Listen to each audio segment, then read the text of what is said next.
Alors on nous a souvent posé la question du chien à bord. Alors nous, notre chienne, elle a 4 ans et depuis l'âge de 2 mois, elle est à bord avec nous. Alors c'est une chienne qui est sourde depuis la naissance. Donc on l'appelle avec des gestes.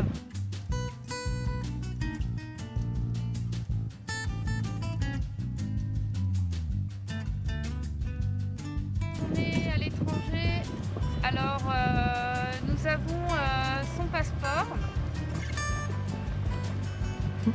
Arrête, Jaya.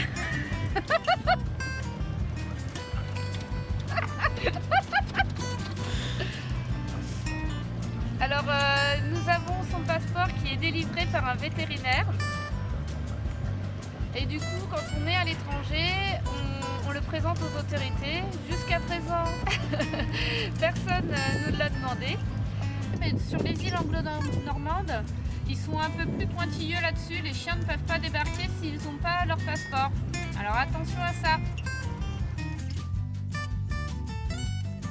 Alors en Espagne et au Portugal, ça passe, les animaux passent très bien. Après en France et en Angleterre, alors en Angleterre on s'est fait virer d'un port parce qu'on avait un chien à bord. Les chiens étaient interdits dans le port. C'était pas indiqué sur le RITS. Et en France, alors ça gêne beaucoup quand elle aboie. Donc de ce fait, on lui met un collier anti-aboiement. Au début, il était sur impulsion et à présent, il est sur vibreur. Et dès qu'on lui met, ça marche très bien. Du coup, elle surveille très bien le bateau. Du fait qu'elle aboie, parfois c'est avantageux pour les plaisanciers parce qu'elle fait fuir les brigands. Ça nous est arrivé notamment au Portugal. Alors en navigation, on part parfois plusieurs jours. Elle a toujours son gilet avec elle.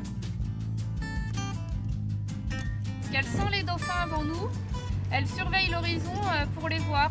Donc c'est très marrant et elle joue avec eux. Ce qui est des besoins, pour nous, il n'y a pas de souci. Elle a toujours fait sur le pont. Le problème des propriétaires de chiens qui veulent partir plusieurs jours, nous on n'a pas ce problème-là. Elle ne se rend pas malade du coup.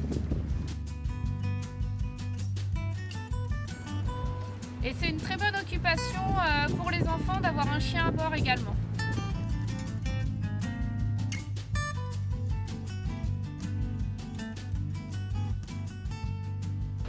Que ce soit les chats, mais les chats griffent.